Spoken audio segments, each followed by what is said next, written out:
신박한 경제 핵심을 신박하게 풀어주실 두 분 소개합니다. 부릉부릉 박시동 평론가님 나오셨습니다. 네, 안녕하세요. 박시동입니다. 이창민 한양대 경영학부 교수님 나오셨습니다. 네, 안녕하세요. 네. 자, 이 신박한 경제, 저와 함께하는 신박한 경제 마지막 회는 이재용. 일단 기가 막힌. 예, 왜냐하면 우리 이창민 교수님이 이 전문가예요. 사법 리스크 재벌 총수 사법 리스크 전문가입니다. 네, 진행자분하고 제가 이런 방송 꽤나 많이 했던 걸로 기억하는데 신장기업 때부터 마지막 방송을 이걸로 이런 황당한 판결로 하게 될지 몰랐는데 되게 씁쓸하네요. 예, 어쨌든 경영권 승계 당했다. 나는 아무런 불법을 저지르지 않았는데 경영권 승계를 당하신 사건 차근차근 살펴보겠습니다. 오늘 사건 개요부터 좀 박시동 평론가님 어떤 사건이었습니까? 사실 굉장히 개요 자체를 정리하기 어려울 만큼 좀 방대한 사건이긴 합니다만은요. 네. 일단은 총 14명의 피고인이 불려간 사건이고 다 무죄. 예, 그다음에 19개 혐의가 이재용 회장한테 걸려 있었는데 다 무죄. 예. 피고인 전원 무죄 그리고 19개 혐의 전부 무죄인 판결이 나왔습니다. 사건이 굉장히 방대한데 두 가지 정도로만 한번 정리를 해볼게요. 하나의 파트는 제일모직과 삼성물산이 합병되면서 제일모직을 1, 삼성물산을 0.35의 비율로 합병을 했거든요. 이 합병 비율 관련한 여러 가지 불법성이 하나의 쟁점이 되겠고요. 또 하나는 이제 삼성 바이오로직스 쪽 관련해서 분식회계가 있었는가? 이게 이제 두 번째 줄기가 되겠습니다. 네. 하나씩 좀 잠깐만 좀 설명을 드리면 첫 번째는 일단 이재용 회장이 기존에 지배하고 있던 회사는 제일모직입니다. 네. 제일모직 관련해서는 약 한 22% 정도 23% 정도가 이재용 지분이 있었는데 문제는 제일모직 밑으로 내려가면 삼성전자 지분이 없는 거예요.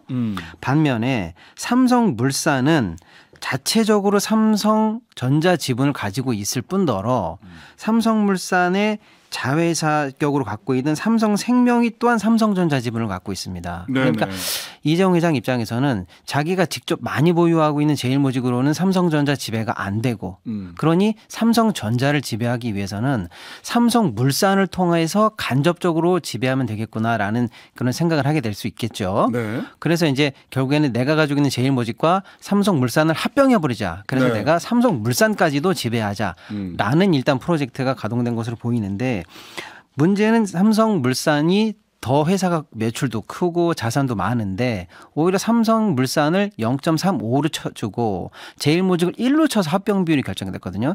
이 부분이 삼성물산에 해를 입힌 거 아니냐라는 배임이나 불법성 관련해서가 하나의 쟁점이 있었고요. 네. 오늘 전부 다 무죄가 나왔죠. 네. 또 하나는 방금 말씀드린 것처럼 제일모직을 높게 평가하기 위해서 삼바 분식회계를 제일모직의 밑에 있던 삼성바이오로직스를 가치를 뻥튀기 해야 된다라는 게 일단 하나의 쟁점이 나오면서 삼성바이오로직스를 분식회계라는 방법을 통해서 불법적으로 가치를 높게 평가하고 그게 제일모직의 역시 가치평가에 상당한 기여를 함으로써 1대 0.35라는 비율을 말이 되게 해줬다. 즉 삼성바이오로직스의 분식회계도 또 하나의 문제다라고 해서 이 두 가지 부분이 이 사건의 사실은 쟁점이 됐었는데 전부 다 무죄가 나온 사건이 되겠습니다. 네. 무죄 이유까지 아예 정리해 주세요.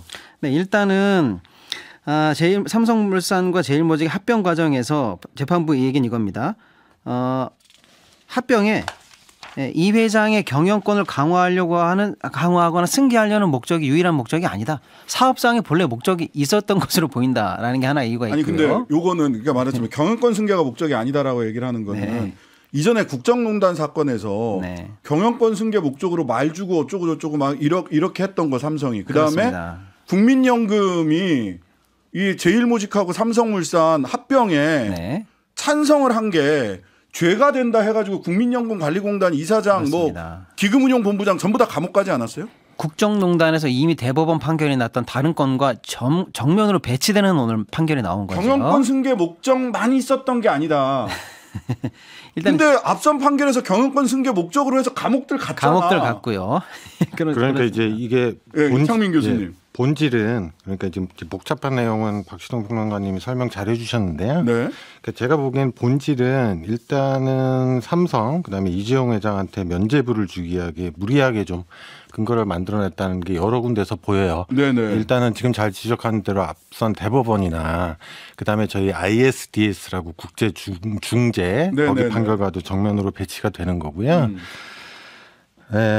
뭐 일단은 그다음에 판결문에서 판사의 의도를 나중에 꼼꼼하게 읽으면서 정확히 해석을 해내야겠지만 네. 그럼 제가 묻고 싶은 거는 판사분께서는 삼성물산 제일모직 합병의 목적이 뭐라고 보시는 거냐. 그러니까요. 네. 사업적 목적입니까? 모르겠어요. 그래서 이해가 안 됩니다. 그러니까 제일모직은 기본적으로 패션하고요. 그다음 예. 삼성물산은 문사라고 건설 부분이잖아요. 예. 거기가 두 개가 합칠 때 예. 사업적 시너지가 완전히 제일 목적이었고 이전에 모든 판결에서 이미 검증된 심재적으로 국제적으로 검증된 경영권 지배 및 승계의 목적은 완전히 부정을 해버리시면 이걸 어떻게 해야 되는지 참 난감해요. 판사가 네. 그 언론 뭐 판결문을 다 보지 않았기 때문에 정확하게 말씀드리는 거는 조금 한계가 있습니다만 언론에 보도된 걸로 놓고 보자면 경영권 승계만이 목적은 아니다. 그러면 그래서 다른 목적이 있고 경영권 승계는 거기에 어쩌다 보니 따라붙은 것처럼 이야기를 하고 있어요. 그래서 제가 경영권 승계 당했다라는 말씀을 드리는 건데. 예. 근데 제가 그럼 많이 물러나서 이창민 교수님. 예, 말도 안 되는 시너지가 목적의 50이고 경영권 승계의 목적이 50이 있었으면 50이 50을 덮어서 무죄가 되는 건가요? 저는 그 법논리도 이해가 안 되고요. 네. 그래서 좀 약간 우스갯소리인데 보통 이런 판결 나고 나면은요. 예. 보통 제가 기억하기로는 2000년대 이후에 큰 대기업 사건에서 배임 횡령이 무죄가 난 적은 거의 없어요. 네, 네. 기억하시겠지만 저희 항상 이슈는 감옥에 실제로 가느냐 아니면 집행유예냐. 그러니까 그렇죠. 집행유예도 저희가 관대한 판결이라고 그래서 3년에 5년 경과가 있었죠. 사모법칙 이런 것 때문에 항상 저희가 논의가 붙고요.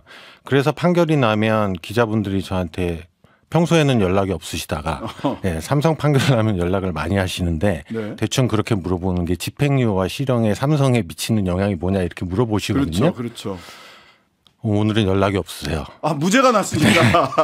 무죄가 나서 제가 보기에는 언론도 지금 되게 황당하고 있는 거예요. 그러니까 이거는 제가 보기에 향후에 예. 이게 중요한 포인트는 이제 언론에서 어떻게 각을 잡아가느냐가 여러 가지로 굉장히 중요한 포인트라고 보는데 저는 뭐 언론에서 뭐 이재용 회장의 뭐 사법 리스크가 뭐 없어져 가지고 뭐 투자를 잘할 수 있고 이런 얘기는 이제 그 제가 보기엔 논의의 핵심도 아니고요. 그러니까 도대체 이런 황당한 판결이 나오게 된 데는 법원의 책임이냐 아니면 오랜 기간 동안 공소유지를 제대로 못한 이거 검찰의 책임이냐. 예, 그렇죠. 원체는 이거 기소한 거 지금 현 금감원장인 거는 다 아실 거고요. 이복현 금감원장이 기소했어요. 예, 물론 그다음에 이제 금감원장으로 가셨으니까 그렇지만 오랜 재판 과정에서 소위 말하는 공소유지를 제대로 못한 검찰의 책임이냐 이런 것들에 대한 규명이 굉장히 중요하다고 저는 보고요. 네.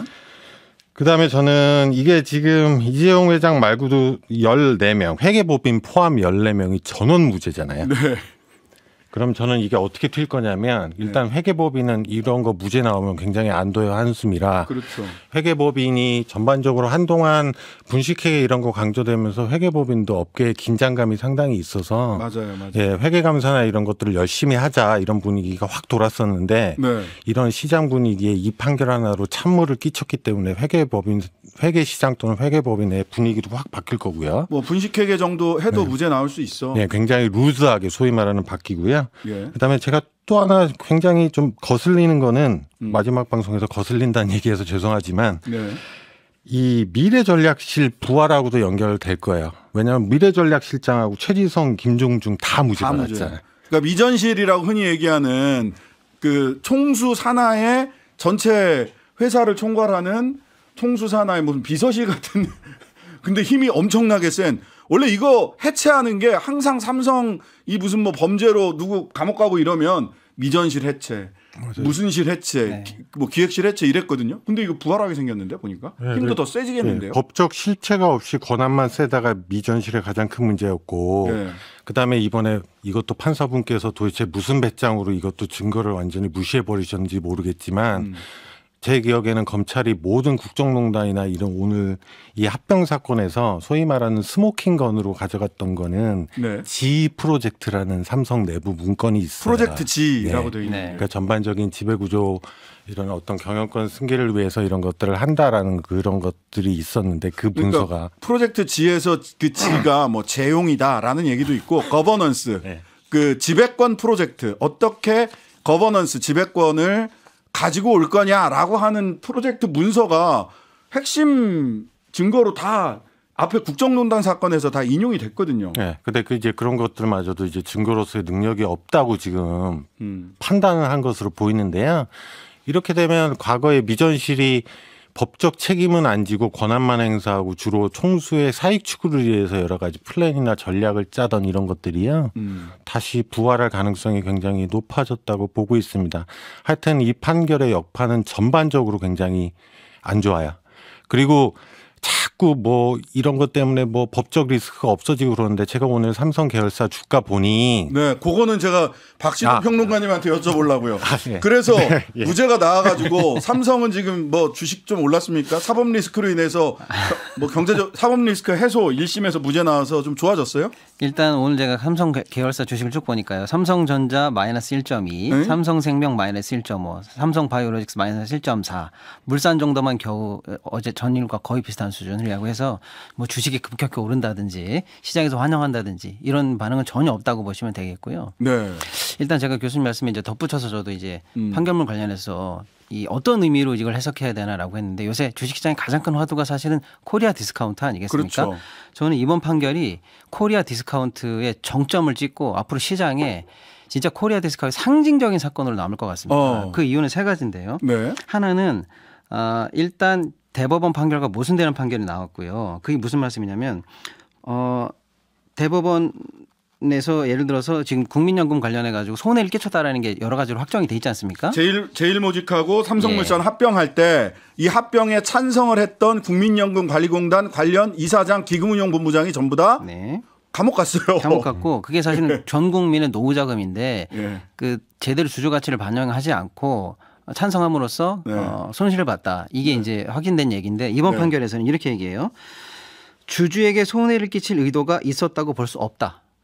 즉 그러면서 사람들 왜 감옥 간 거야? 얼마나 억울할까? 그러니까 그러면서 하는 얘기가 뭐냐면 오히려 이재용 관련해서 이제 경영권이 안정화됐기 때문에 이게 주주의 이익으로 볼 여지도 있다. 이렇게 얘기합니다. 경영권 분쟁이 안정화됐으니까 주주에 대해 이익이다. 그러니까 한국 사회에서 가장 큰 문제가 뭔지 한국 주식시장에서 가장 큰 문제가 일반 주주의 이익과 대주주의 이익을 늘 혼동해 가지고 대주주 이익으로 주주 이익이 손실나는 게 코리아 디스카운트 핵심인데 그렇죠. 다 지적하는 겁니다. 이번 판결은 대주주의 경영권이 안정화됐기 때문에 주주가 이익을 봤다고 볼 여지도 있다. 대주주의 이익이 일반 주주의 이익과 같다. 예, 그런 판결을 내리면서 이게 주주에게 손해가 아니다라는 식의 판결을 내립니다. 과감하다. 전 이게 너무 오늘 경제 코너니까 이게 너무 경제적으로 큰 충격이었고요. 저한테는요. 네네. 또 하나는 이제 뭐냐면 이게 사실은 1심이긴 합니다만은 검사가 징역 5년을 일단 구형을 했지 않습니까? 그래서 우리가 100번 양보해서 혹시 느슨한 판사를 만나면 징역 3년에 집행유예 5년이 나오지 않을까, 사모법칙이 나오지 않을까 했는데 여러 업계가 전부가 무죄가 됐습니다. 이게 어떤 의미가 있냐면요. 한두 개 혐의라도 특히 분식회계라든지 삼성물산 관련해서 주주가치 훼손 관련해서 한두 개 혐의라도 일단은 집행유예라도 징역이 인정이 되면은요. 네. 이게 민사적으로 피해 주주들이 2차 소송에 갈 가능성이 있었거든요. 지금 하고 있어요. 삼성물산 그 주주들이 그렇습니다. 이미 소송을 하고 있어요. 그래서 이번 판결로 정당한 자신의 주주 가치를 증명받고 이기고 싶어하는 많은 주주들에게 소송의 싹을 잘라버리는 그런 여지까지 생겼기 때문에 민사소송에 싹을 잘랐다. 그렇습니다. 민사소송 완전히 틀어막는 판결이 되고요. 그런 게 하나 있었고요. 또 하나 이제 세 번째는 방금 우리 앵커님께서 말씀하신 것처럼 미전실 얘기를 했거든요. 네. 그러면 이게 이재용 본인도 나는 영향력이 끼친 바가 없었고 몰랐다. G 거버넌스 보고서가 나왔음에도 불구하고 나는 몰랐다라고 하고 미전실에서 미래전략실도 우리는 몰랐다라고 하고 그럼 판사는 뭐라고 판단했냐면 이사회가 합리적으로 결정했다라는 게 판단이에요. 우리가 지금 또 문제가 뭐냐면 이사회가 대주주로부터 독립되지 않아 가지고 코리아 디스카운트가 이 지경이 된 걸 알고 있는데 방금까지는 또 대주주의 이익과 주주의 이익이 거의 같은 것처럼 얘기하다 말고 갑자기 또 여기서는 이재용과 미전실이 아니라 이사회에 따라서 합리적으로 의결된 것으로 보인다. 이렇게 얘기하니까요. 뒤죽박죽 엉망진창 판결이 나온 겁니다. 네. 그야말로 코리아 디스카운트라고 말하지던 이 모든 지배구조 관련한 문제가 여기 모순으로 다 판결에 확인이 됐습니다. 큰일 났다. 예. 이거 코리아 디스카운트 어떻게 해소합니까? 이래가지고. 그러니까 제 보기에는 사법부가 이런 판결을 해버리고요. 예. 저희 그래서 뭐 시간 별로 없는데 네. 저희 지금 뭐 밸류업 정책 나오잖아요. 지금 밸류업 정책 한다고 네. 그 최상목 그 기재부 장관이 얘기를 했어요. 코리아 디스카운트 해결하기 위해서 밸류업 정책 하겠다. 예, 저는 사법부가 이런 판결을 내면 뭐 밸류업 정책에도 아무 효과 없습니다. 사실은.